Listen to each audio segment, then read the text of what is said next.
Ok. Ok, cuando hablemos de cáncer colorectal, en cuanto a la epidemiología, vamos a ver que es más frecuente en pacientes mayores de 50 años. También vamos a ver que no hay diferencia en cuanto a la raza. La mayoría de estos pacientes van a ver que tienen un antecedente de pólipos adenomatosos, sobre todo, y que también es más frecuente en personas que viven en zonas urbanas y en clases sociales un poco más altas, ¿no? Ahora hay un porcentaje pequeño, más o menos un cuarto de los pacientes que tienen cáncer, que van a tener antecedentes familiares. En cuanto a la etiopatogenia, vamos a ver que existen factores ambientales que dependen de nosotros, ¿no? Que podemos modificarlos, como por ejemplo la dieta, actividades laborales, ¿no? Y ciertas exposiciones, ciertos hábitos que nosotros tenemos en el consumo de las calorías, de los alimentos, de grasa animal, y alimentos bajos en fibra, ¿no? También se ha habido una relación con la obesidad, ya que cuando hay una obesidad hay una insulinoresistencia y se dice que esta insulinoresistencia va a estimular la proliferación de la mucosa intestinal. Y si a esto se agrega un factor que bloquea los genes protectores, supresores tumorales en este caso, entonces habría mayor proliferación de pólipos y por lo tanto mayor riesgo al desarrollo de un cáncer colorectal.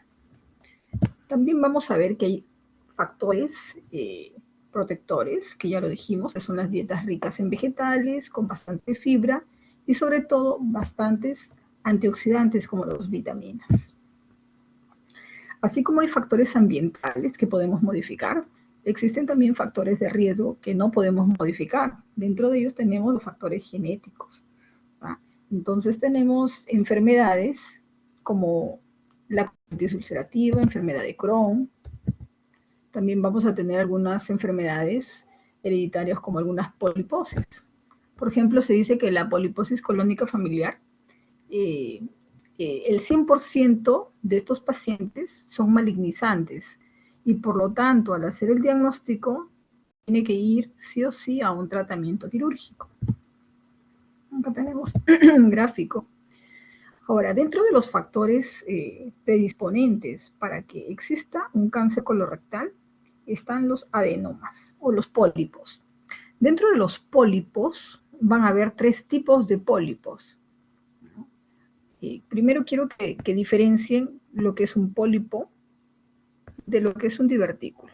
Si nosotros tenemos acá, si este fue mi intestino, este es el borde mesentérico, porque está cerca de la irrigación de los vasos, y este es el borde antimesentérico. Un pólipo va hacia la luz, y un divertículo va por fuera de la pared, por fuera de la luz. ¿Ya? Esto sería un divertículo, y esto de acá sería un pólipo.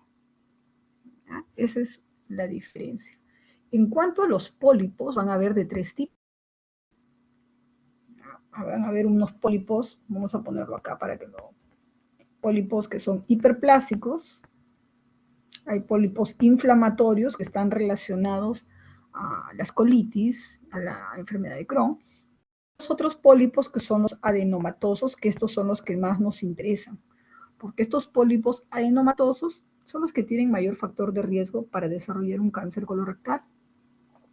De estos pólipos adenomatosos hay 3 subtipos.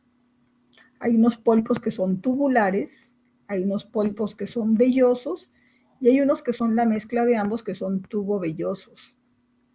Si bien los tumulares son los más frecuentes, el velloso es el que tiene tendencia a malignizarse. ¿Ya? Dentro de estos adenomas vellosos, para malignización, se dice que tiene estos 3 criterios, que sea de componente velloso, como hemos visto, un pólipo adenomatoso de tipo velloso, que es mayor factor de riesgo, que sea, algunos dicen 1 centímetro, otros dicen 2 centímetros. 1 centímetro es cuando es ulcerado, 2 centímetros es cuando es más vegetante, es más protruido.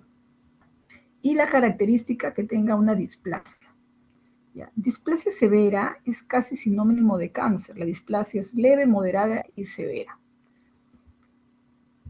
¿Alguien tiene la definición de lo que es la diferencia entre una metaplasia y una displasia, doctores?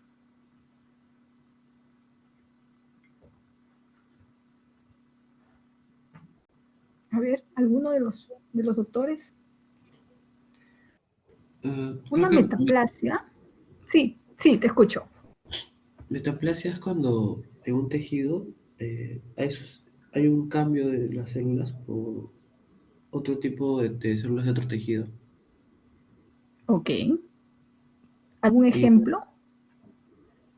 por ejemplo, en el esófago de Barrett Ajá, hay cambio de células del esófago por células intestinales. ajá, correcto. Y displasia Y en la displasia, no hay cambio de tejido, pero el, ¿cómo decirlo? El desarrollo o el crecimiento celular es desproporcionado. claro, la displasia es un tejido, ya no cambia a otro epitelio eh, normal, sino el epitelio ya no se puede reconocer, o sea, es un tejido irreconocible, mientras que una metaplasia, por ejemplo, epitelio plano, cambia por un epitelio columnar, en este caso ya no se puede reconocer por qué tipo de epitelio, entonces ya es un tejido que tiene todo tipo de células, no es reconocible. Y ese grado de diferenciación, que es leve, moderado y severa, es leve cuando hay una pequeña diferenciación, moderada es cuando hay una moderada, como propiamente dicho, y severa es cuando ya es irreconocible el tejido. Hay todo tipo de tejido. Es un tejido irreconocible, totalmente diferente y nada marcado. Uh-huh, muy bien. Y displasia severa ya es casi como un cáncer. Existen criterios que son factores también para sospechar que un paciente podría desarrollar cáncer colorectal. Dicen que por lo menos de tres familiares, uno debe ser un pariente de primer grado de los otros dos. Luego, que afecta por lo menos a 2 generaciones y que uno o más casos de cáncer colorectal sea antes de los 50 años, o sea, que sea una persona de 50 años. Si bien decimos que los factores de riesgo son personas de más de 50 años, cuando son en menos de 50 años, es un factor de riesgo para que también pudieran desarrollar un cáncer colorectal. Ahora, mientras más joven se presenta en personas más jóvenes, el cáncer es más agresivo. En cuanto a la distribución, ¿dónde es más frecuente la presentación del cáncer colorectal? Es en la zona del recto y sigmoides. Y actualmente hay un incremento más pronunciado en la zona del recto. Y del recto, sobre todo en el recto inferior.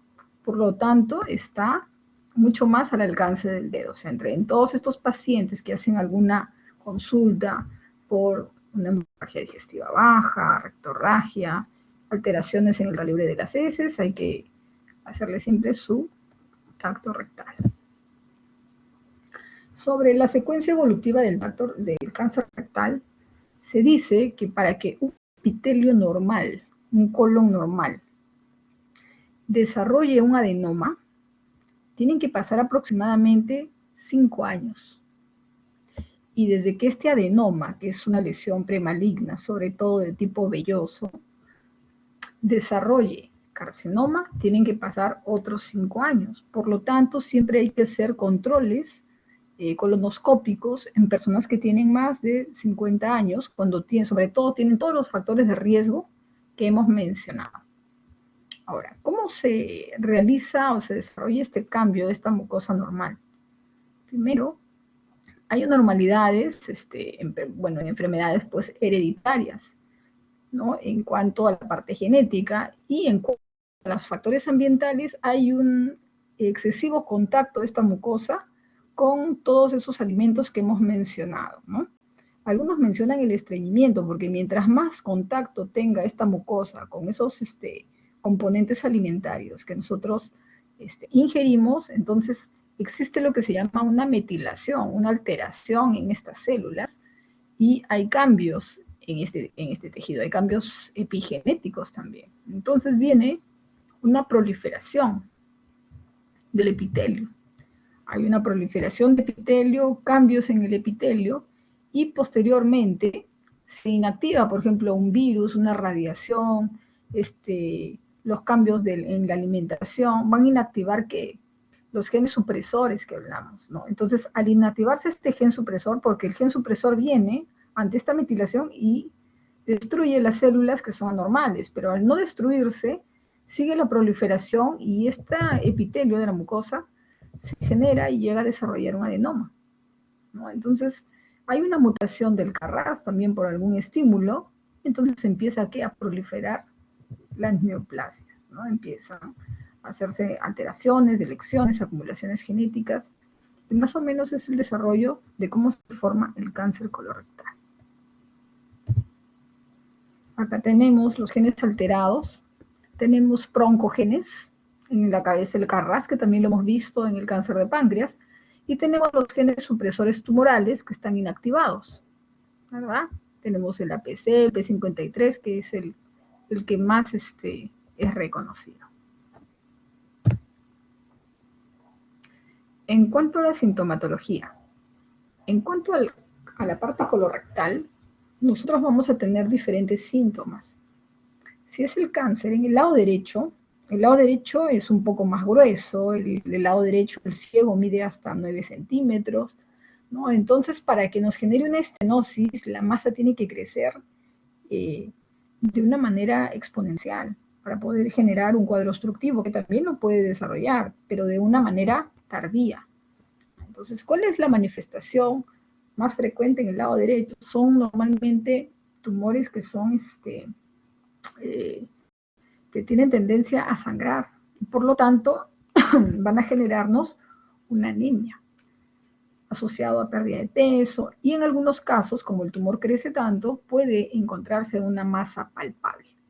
Entonces, la manifestación más clara de los pacientes con cáncer de colon derecho es la anemia. Entonces, en todo paciente con anemia, siempre hay que hacer estudios digestivos, o sea, endoscopia alta, endoscopia baja, buscando la causa del sangrado, ¿no? En el lado izquierdo el sigmoides es un poco más pequeño, ¿no? Mientras que el intestino delgado mide 3 centímetros, en el lado izquierdo puede medir hasta 6, por eso la regla del 3, 6, 9. Entonces, en estos pacientes de labios que tienen alguna lesión en el lado izquierdo, las características clínicas más van a ser obstructivas. Va a haber estreñimiento, va a haber alteración en el ritmo evacuatorio, ¿no? Y en cuanto a la emergencia, estos pacientes pueden desencadenarse un cuadro de obstrucción intestinal, que ya lo hemos visto en nuestro cuadro cuando hemos realizado la parte de abdomen agudo. Entonces, derecho anemizante, izquierdo son más obstructivos.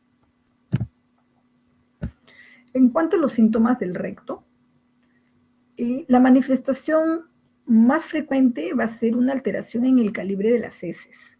Las heces a veces van a salir asentadas, va a haber también una alteración del ritmo defecatorio, antes va a empezar a defecar cada día, cada 4 días, va a haber un estreñimiento, defecaciones irregulares, y en algunas oportunidades va a haber rectorragias. Y entonces hay que hacer el diagnóstico diferencial de otras patologías benignas, como son las hemorroides, fisuras, otro tipo de patologías que tienen asociada otras características clínicas. Entonces, siempre a todo paciente que tiene una rectorragia hay que hacer un estudio proctoscópico para descartar la posibilidad de un cáncer de recto. Pero ustedes saben que viene asociado a estreñimiento, alteración del calibre de las heces, ¿verdad? Y rectorragia. Sin decir que cuando el cáncer está avanzado, todos estos pacientes van a tener síntomas generales conjuntivos, como son pues pérdida de peso, en general anemia, adelgazamiento, etc. ¿Cómo hacemos el diagnóstico de estos pacientes? El diagnóstico es primero la clínica, la sospecha clínica, hacer los controles de screening, de detección temprana de estos pacientes, sobre todo cuando tienen factores de riesgo y también de acuerdo a la edad, ¿no? Y tenemos estudios de imágenes. Acá tenemos la radiografía colon a doble contraste, que se le instila, ¿qué cosa? El bario y también aire, para que se pueda ver bien la mucosa rectal. ¿Y qué es lo que a veces encontramos? A veces encontramos lesiones estenosantes. Creo que por acá hay un gráfico. ¿No? Acá, por ejemplo, vemos acá el signo de la mordida de manzana. Acá hay una estenosis, hay un desfiladero, pero también hay otros que hay una pérdida de solución, ¿no? Que vemos que protruye una masa y también son en tumores exofíticos. Ahora, ¿cuál es el estudio de elección? Es la colonoscopía. ¿Por qué? Porque nos permite identificar directamente la lesión, ¿no? Identificar qué T, hasta dónde ha involucrado la ubicación, tomar biopsias, ¿no? Hacer procedimientos como resección de un pólipo, ¿no? Localizar lesiones sincrónicas, o sea, que en un mismo acto o en una misma enfermedad tiene dos lesiones en dos partes del colon y hay que planificar mejor la cirugía, porque hay un término metacrónico, que es cuando después de haber sido operado aparece otra lesión, ¿no?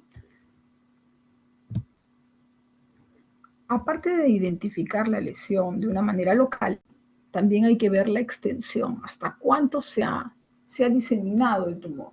Entonces, ¿dónde buscamos? En el tórax. Puede ser tomografía, una placa de tórax, ecografía para ver el hígado, una tomografía para ver las relaciones, los ganglios del paciente.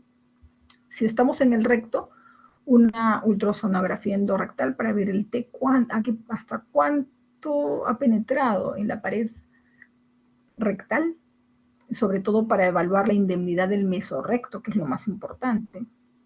El antígeno carcinoembrionario, que nos sirve más como seguimiento y control para detectar de una manera temprana las recurrencias una vez que el paciente ya ha sido operado. Ustedes saben que el uréter es retroperitoneal y está muy cercano a la zona rectal y durante la cirugía puede lesionarse o puede infiltrarse. Entonces hay que descartar un compromiso ureteral por los tumores del colon. Lo mismo que también tiene relación con la parte ginecológica, ¿verdad? Sobre todo en la parte rectal. ¿Por qué? Porque anteriormente estaba en relación al canal vaginal y al útero. Y en los varones con la próstata y las vesículas seminales, ¿verdad? Vimos esto. Y ahora, ¿cómo clasificamos el cáncer colorectal? Hay varias clasificaciones. Vamos a ver la clasificación de Dux y también vamos a ver la clasificación del TNM. Esta clasificación del TNM nos va a permitir estadificar al paciente y de acuerdo al estadiaje nosotros poder definir la conducta, si tiene una conducta curativa, si tiene una conducta paliativa, o si el paciente va a ir a quimioterapia, radioterapia, previo, o aplicamos la técnica del watch and wait, o sea, miramos, esperamos, le damos quimioterapia, y a veces se ha visto, de acuerdo a esta técnica, que algunos pacientes tienen una mejor evolución. Todavía en la parte colorectal, en el cáncer, nos siguen dando sorpresas, o sea, las cosas siguen cambiando constantemente. Entonces, vamos a revisar primero lo que es la clasificación de Dux. ¿En qué consiste la clasificación de Dux? Por ejemplo, acá tenemos el Dux A, B, C. Luego se hizo un modificado, se le agregó el D. Es el Dux de Asher-Kohler. Es el modificado. El Dux A, ¿qué es lo que involucra? Primero, mirar acá. Acá que tenemos el epitelio mucoso, ¿verdad? Esta es la mucosa, que está acá. Esto que está acá abajo es la submucosa. Esto es la capa muscular, esta es la adventicia y la serosa, que es el peritoneo, la parte externa del intestino, del colon. Un ratito, voy a poner el silenciador porque nos van a incomodar. Entonces, el Dux A, que está acá, ¿qué compromete? Compromete mucosa, submucosa y toda la muscular. Mucosa, submucosa, muscular. ¿Y tiene con compromiso ganglios? No, no tiene compromiso. Ganglios cero. El Dux B, ¿hasta dónde compromete? Compromete todas las capas y puede penetrar la serosa. ¿Y tiene compromiso de ganglios? No, no tiene compromiso de ganglios. El Dux C, ¿qué compromete? También, al igual que el Dux B, el Dux C también compromete todas las capas, pero a diferencia del anterior, tiene compromiso de ganglios. Y el Dux D, al igual que todos los anteriores, sobre todo este, tiene, aparte del compromiso ganglionar y de todas las capas, tiene metástasis, ¿ya? Tiene metástasis. Ahora, cuando nosotros aplicamos el TNM, aprovechando que acá tenemos el gráfico, vamos a hacer un equivalente. Vamos a decir que el T1 que compromete mucosa y submucosa. El T2, ¿hasta dónde compromete? Compromete hasta la muscular. T2. El T3, ¿hasta dónde compromete? Hasta la serosa. Y el T4 ya compromete los órganos vecinos. Acá no hay duda que el N0 es cuando no hay ganglios y N1 o N, porque hay N1, hay N2, dependiendo de la cantidad de ganglios que uno infiltra. Para algunas escuelas, cuando infiltra hasta 3 ganglios es N1. Cuando infiltra más ganglios, lo consideran como N2. Entonces, acá ponemos, como hay presencia de ganglios, puede ser N1, N2, y el Dux 4, o el Dux D, perdón, sería M1 metástasis. Cuando nosotros lo extrapolamos esto al TNM, nosotros vamos a tener, para hacer la correlación, 4 estadios. El estadio 1, el estadio 2, estadio 3 y el estadio 4. Esto en cuanto a lo que es TNM. Vamos a hacer el TNM acá, para que lo vean.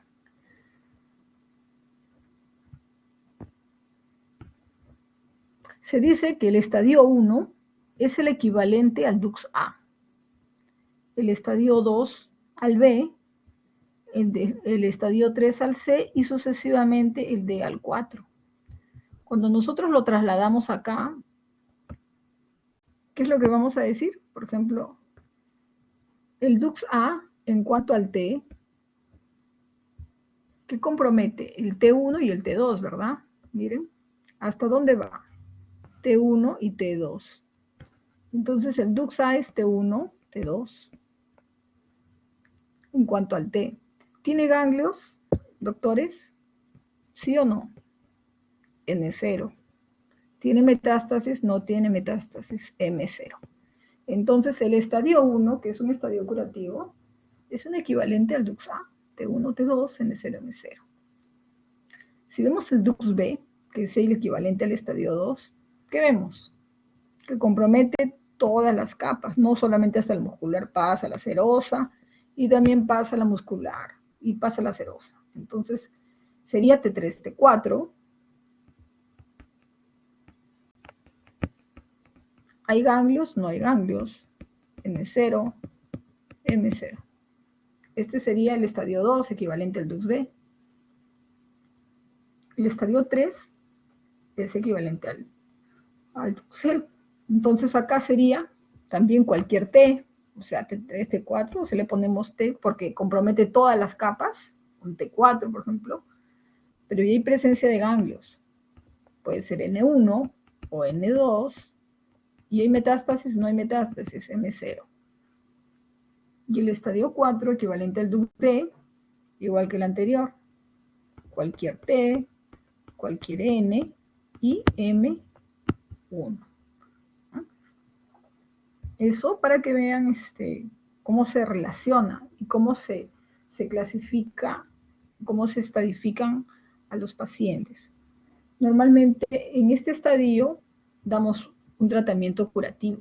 Del estadio 3 al estadio 4 ya son avanzados. ¿Qué es lo que se hace?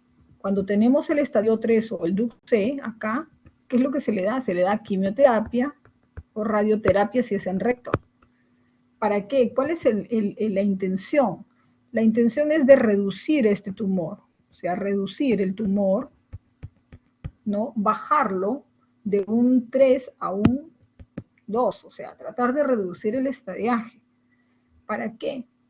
Para luego, en estas lesiones localmente avanzadas, luego de darle esta adyuvancia, hacer la resección y el tratamiento, intentar hacer un tratamiento curativo con estos pacientes, ¿verdad? Esa es la intención. Entonces acá, revisando nuevamente, estos son los T, los N, los M, metástasis. Acá están los estadios, donde pueden ver ustedes que, miren, el DUX A, equivalente al estadio 1, T1, T2, el DUX B, el DUX C y el estadio 4, que se iría junto con el Aster Polar modificado. Cuando nosotros hablamos de colon, es importante revisar la anatomía, o cualquier parte quirúrgica, es importante la anatomía. Entonces, vemos las diferencias acá. ¿Qué vemos en el colon? Vemos la presencia de ¿qué? De estas invaginaciones, que son las austras, ¿verdad? En el intestino delgado hay austras, no hay austras. ¿Qué más vemos? ¿Qué es esto, doctores? Que hemos visto en apendicitis también. ¿Qué es esto? ¿Están ahí o estoy sola? Chicos. Esa es la tenia, doctora. Ah, ok. ¿Qué es esto? Las tenias. ¿Ya? Estas son las tenias. Miren, acá está terminando cuando se unen las tres tenias, ¿se acuerdan? En el apéndice. Tiene tenia. Ahora, en el colon hay tenias, pero en el recto ya no hay tenias. Estas fibras longitudinales, que están acá concentradas en las tenias, se diseminan, y en la parte del recto ya desaparecen las tenias, se diseminan en todo el perímetro del recto.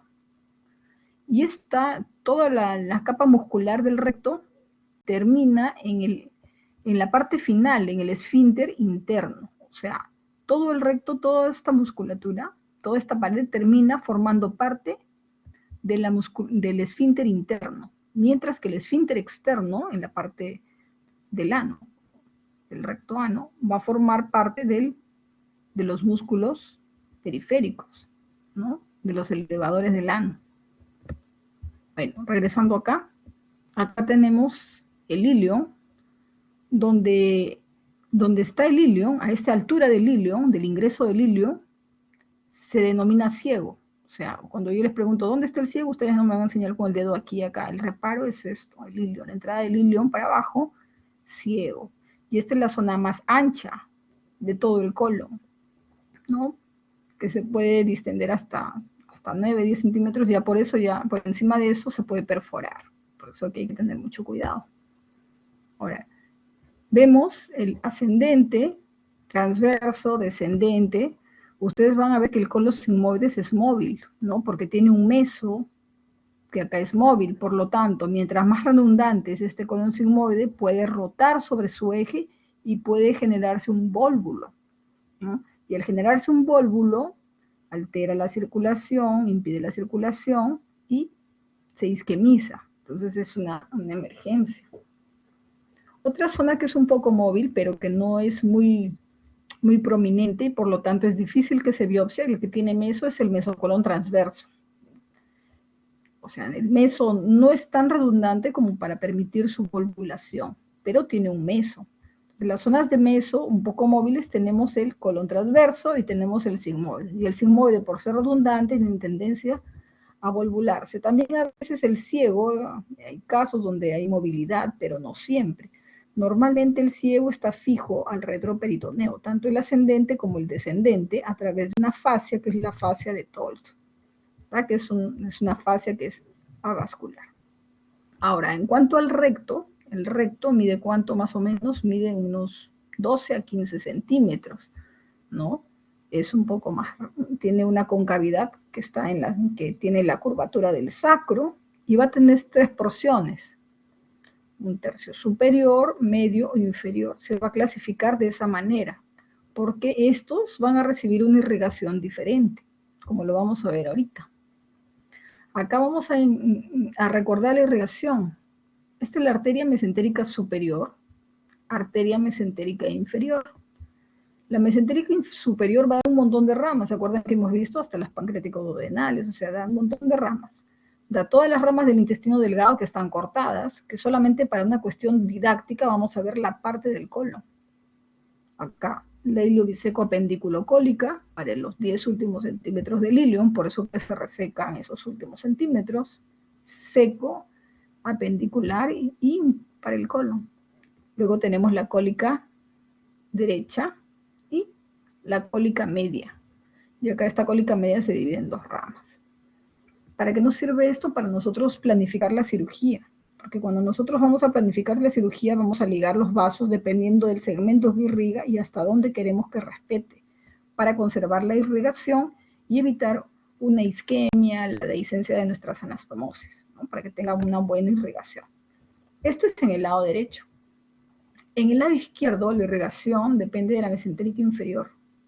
Acá que tenemos la cólica izquierda, todas las sigmoideas, y tenemos esta rama que es la rectal superior, que es la terminal, que va a irrigar el tercio superior del recto. O sea, el tercio superior del recto, la irrigación ¿a dónde va? Deriva de la mesentérica inferior. Mientras que ustedes ven acá, el tercio medio y el tercio inferior, ¿de quién deriva? La irrigación deriva ¿de quién? De la ilíaca, del sistema general, miren, de la ilíaca. Va directamente de la ilíaca interna, y acá van a venir los vasos rectal media, rectal inferior, por los vasos pudendos, ¿verdad? Rectal media y rectal inferior, o algunos dicen las hemorroidales. ¿Qué más es importante acá? Hay que reconocer esta arcada. Esta arcada es muy importante. Es la famosa arcada de Drummond, ¿ya? O una arcada marginal, que nos sirve también para respetarla cuando nosotros vamos a hacer, por ejemplo, para preservar la irrigación del colon, que se transmite. ¿Ya? Y se forman varias arcadas, varias arcadas. Y acá también hay otra arteria. Este es el famoso arco de Riolan. A veces preguntan estos en los exámenes. ¿Y para qué sirve este arco de Riolan? Une tanto el sistema derecho como el izquierdo, ¿no? ¿Y qué anastomosa? Miren, que sería esta, la cólica media con la cólica izquierda. Entonces el arco de Riolan, ¿no?, une estos dos sistemas a través de esta arteria. Ahora, en cuanto a los ganglios son muy importantes. Por ejemplo, cuando ustedes sacan una pieza quirúrgica y lo envían al patólogo, si el patólogo no encuentra al menos 12 ganglios, dice muestra insuficiente, no puede definir si la cirugía que han hecho está bien o está mal, o han dejado tumor, o han dejado células. Entonces, se cuida mucho de hacer una disección ganglionar adecuada. ¿Y cuáles son los ganglios que existen en el colon? En el colon vamos a tener ganglios, y unos ganglios, miren, voy a dibujar unos amarillitos acá, que están pegados a la misma pared del colon. Se llaman epicólicos. También tenemos ganglios que están en estas arcadas que mencioné, en estas arcaditas, en las arcadas. Estos son los ganglios paracólicos, ¿ya? Los que son bonitos son los paracólicos. Y también tenemos los ganglios que van en relación a estas arterias intermedias, que son los intermedios, miren, acá, aquí en estas arterias, en la cólica, en las sigmoideas, acá. Estas son las arterias los intermedios. Y tenemos los ganglios que están en la parte principal, acá a nivel de las mesentéricas, tanto la superior como la inferior, y estas son las principales, son los ganglios principales. Entonces son los tipos de ganglios que existen en el colon. Normalmente, y hay que sacar al menos 12 ganglios para decir que la cirugía está bien realizada.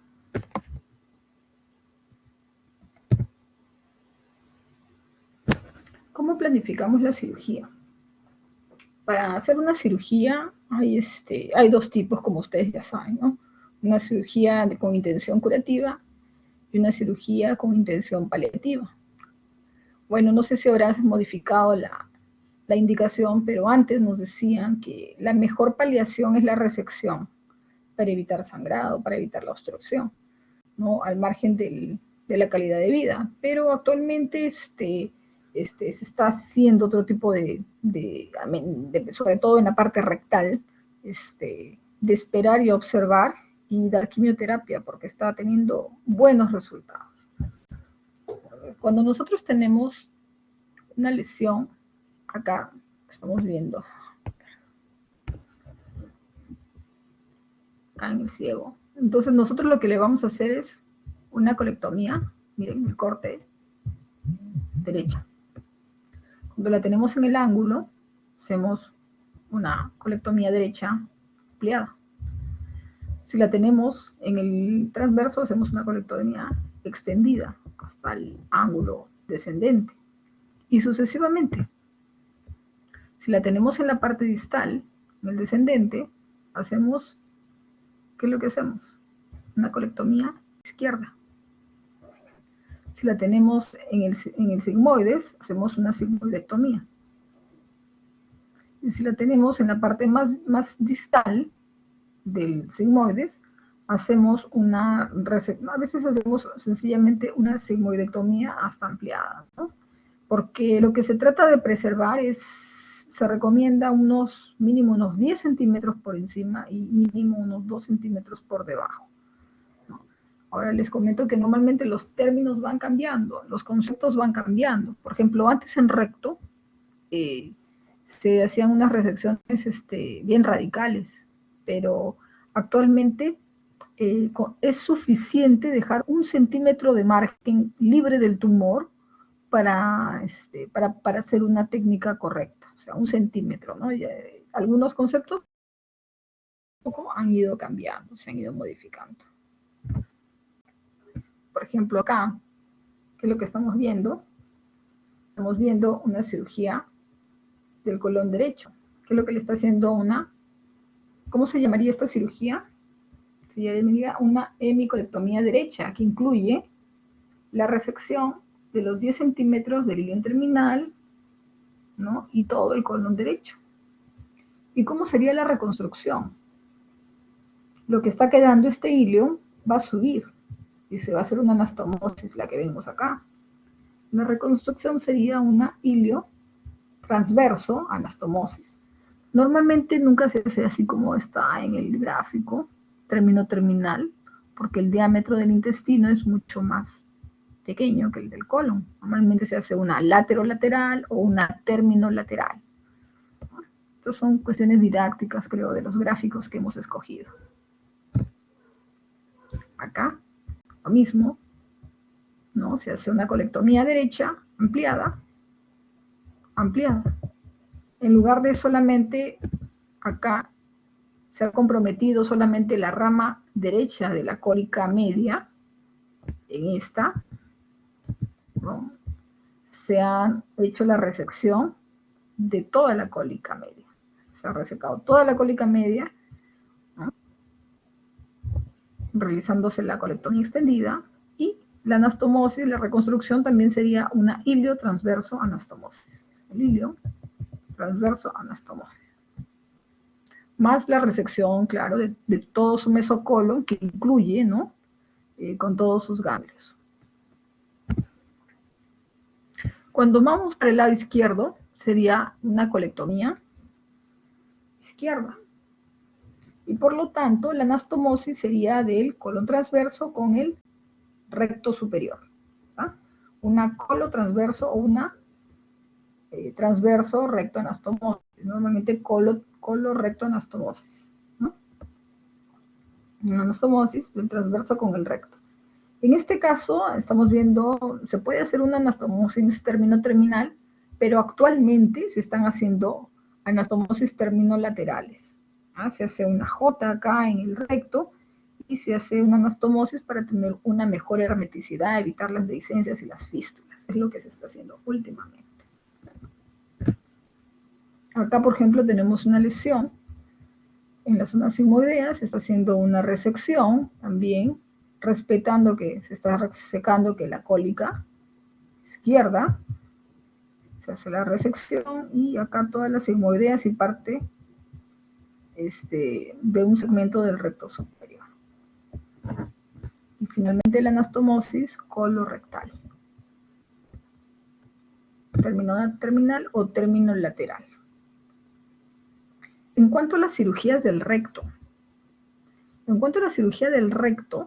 va a depender del nivel de la lesión, si está en el tercio superior, en el tercio medio o en el tercio inferior. Si se encuentra en el tercio, vamos a empezar por la parte más distal. Cuando se encuentra en el tercio inferior, aquí, ¿qué es lo que se hace? Acá hablan de una resección abdominoperineal. Esa es la técnica más cruenta, radical, es la famosa operación de Miles. ¿En qué consiste? Consiste en resecar el recto en dos partes. Hay una parte perineal. ¿Se ve el puntero? Sí se ve, doctora, pero es chiquito. ¿No? Sí, ya. Una parte perineal y una parte abdominal. Entonces empieza la parte abdominal y finalmente se termina, se reseca todo el colon, o sea, se libera todo el colon y, y se hace una resección y se sella el ano, se le deja un drain. Una vez que se hace toda la resección, se hace una colostomía terminal, o sea, definitiva. Esta colostomía se llama colostomía Hartmann, como ustedes ya deben haber revisado en sus técnicas quirúrgicas. Entonces, eso se llama la resección abdominoperineal de Miles. Pero como ahora les voy a hacer ver un video al final de que se están haciendo unas técnicas para tratar de preservar esto, lo del esfínter anal, ¿no? Se están haciendo anastomosis coloanales, ¿no? Respetando 1 centímetro, dándoles radioterapia previo a la cirugía para tratar de reducir lo más posible las lesiones y la extensión de la lesión para evitar las recurrencias en estos pacientes, ¿no? Entonces se les está dando toda esa terapia para tratar de preservar el esfínter anal, ¿no? Y que la persona pueda seguir haciendo su actividad fisiológica normal. Cuando es en el tercio medio y en el tercio superior, se hace otro tipo de técnica, que es la técnica resección anterior. Vamos a buscar otro color. Cuando es del tercio superior, lo que se hace se llama resección anterior. Ya no es abdominoperineal, sino resección anterior. ¿En qué consiste la resección anterior? Consiste en resecar el colon y todo el tercio superior y hacer una anastomosis del colon con el recto, ¿ya? Con el tercio medio del recto, o sea, tenemos bastante recto como para hacer una adecuada anastomosis. En este caso, se utilizan, como hay una pelvis, es un espacio hueco muy pequeño, se utilizan suturas mecánicas.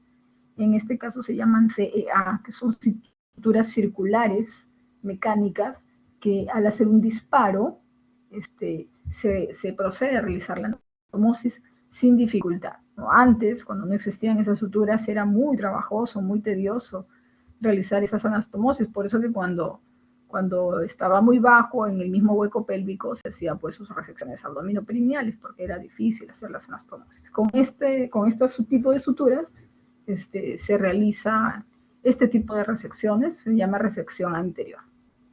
Y cuando se encuentra en el tercio medio, aquí, lo que se realiza se llama una resección anterior baja. Lo mismo, resección anterior, pero baja. En este caso, se hace la misma resección y se hace una anastomosis colorectal también con la parte más baja del recto, ¿no? O sea, dejando unos centímetros, pero preservando adecuadamente los márgenes libres del tumor, ¿no? Entonces tendríamos la resección anterior en el tercio superior, una resección anterior baja, con una anastomosis colorectal con el tercio medio, con el tercio superior, ¿no? Y en el tercio inferior, de ser muy bajo y de no poder hacer una anastomosis coloanal, porque a veces tienen incontinencias, escapes, fugas y aparecen muchas recurrencias, se hace la resección abdominoperineal, que es la operación de Miles, que tiene dos partes, una abdominal, una perineal, para trabajar esta parte de disección del ano, y se hace una colostomía terminal de Harman. Existe lo que se llama ahora el TEN, que es una cirugía transanal endoscópica, que es un procedimiento, como ustedes ven acá, seguro, efectivo. Este es un dispositivo con unas pinzas como si fuesen laparoscópicas. Este es un dispositivo que se introduce dentro del ano, del recto, y se hace la cirugía a través de este dispositivo, se ve. Pero ¿en qué condiciones lo usan? Para tumores pequeños, benignos, y en caso de tumores malignos, el más temprano, ¿no? El más temprano. Por ejemplo, acá están las indicaciones, en qué casos lo usan. Lesiones que son móviles, un T1 nada más, miren. Un T1, o sea, mucosa, submucosa. N0, M0, que sea moderado a bien diferenciado, o sea, que se vean células identificadas, no da nada de atipia, que sea menos de 3 centímetros la lesión, sin riesgo, o sea, la invasión linfática, o sea, cuando son tumores pequeños, el riesgo de invasión linfática es menor, ¿no? Y ¿cuál es el objetivo? De salvar el esfínter anal, ¿no? Lo que estábamos mencionando.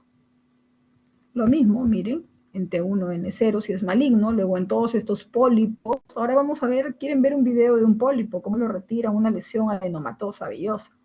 Y también en estos pacientes que se le ha hecho watch and wait, que se les ha dado quimioterapia y se les ha estado observando, y se ve que este tumor va desapareciendo, va reduciendo. Entonces, una vez que ya redujo, se le puede realizar este procedimiento de TEM. Oh, no está el video cargado, pero vamos a ver una partecita entonces del video principal.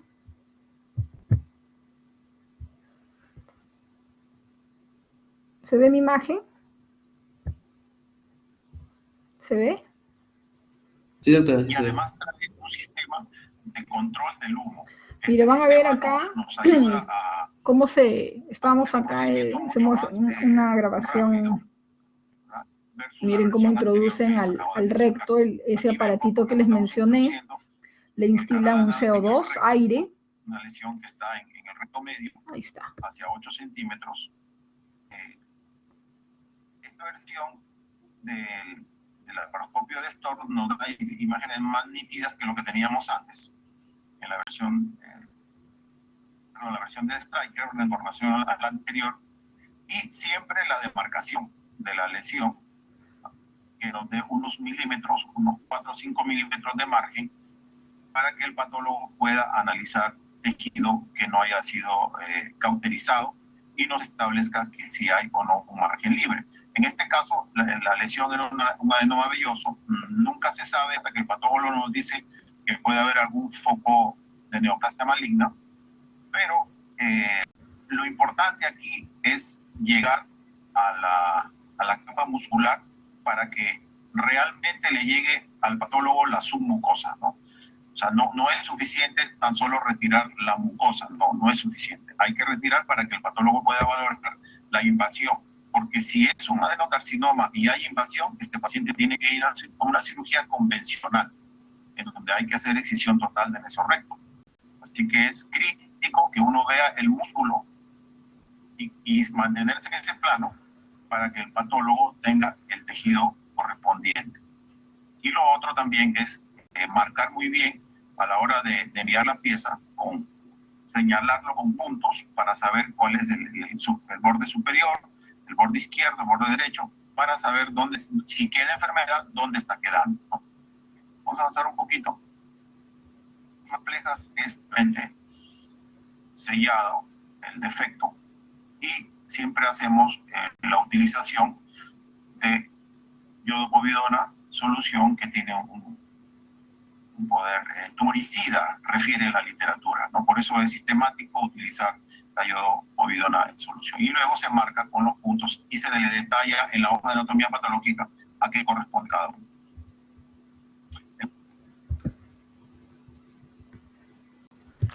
Listo. Vamos a ver un poco de anatomía. Un poco de anatomía de recto. Un poco de anatomía de recto quirúrgica. A ver, ¿dónde buscamos? Vamos a buscar por acá. A ver. Vamos a entrar a la parte de colon. Vamos a ver.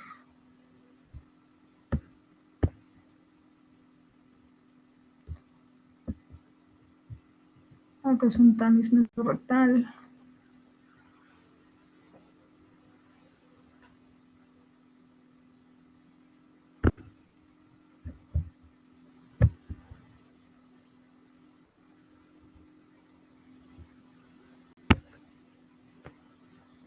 Miren, por ejemplo, acá las relaciones del recto.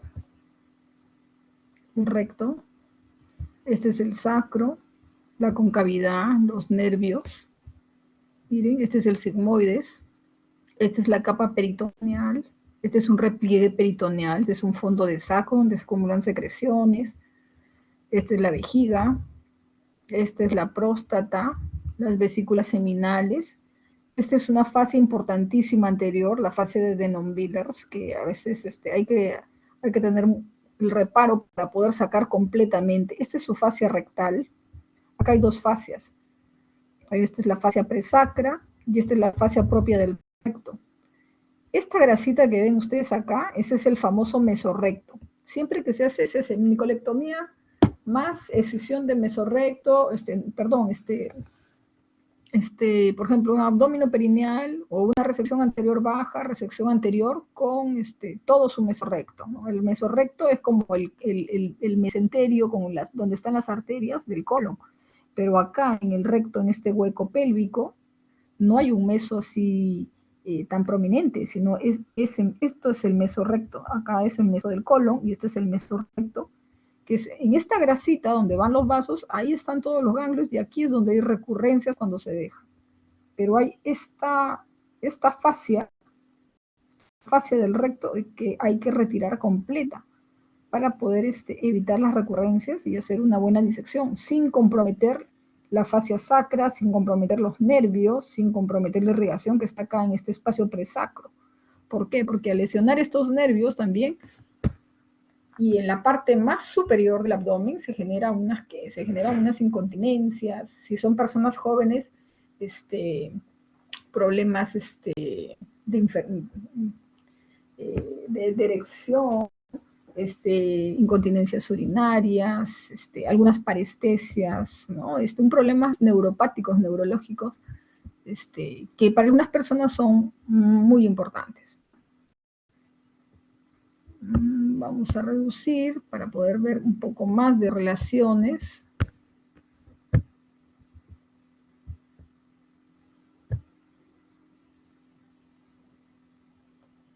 Por ejemplo, ahí para que vean, ¿no? El peritoneo, lo que ya les mencioné, es la fascia propia del recto, y esto de acá el mesorrecto. Ustedes ya han visto, estos son los vasos ilíacos. Acá los nervios, los vasos ilíacos. Acá está el uréter,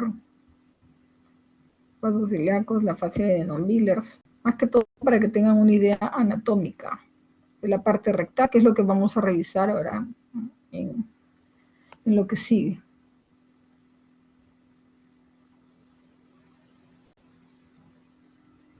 Miren cómo está ubicada en la concavidad del sacro. El recto, cómo ingresa. Acá está el promontorio.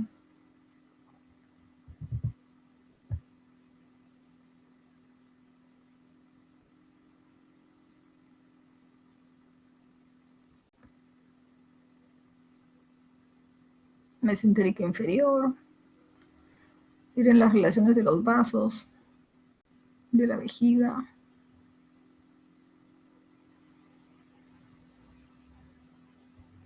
Todo esto es importante reconocer lógica adecuada.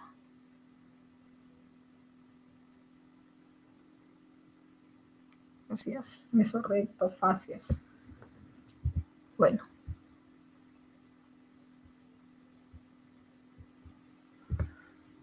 Chicos, paramos un ratito.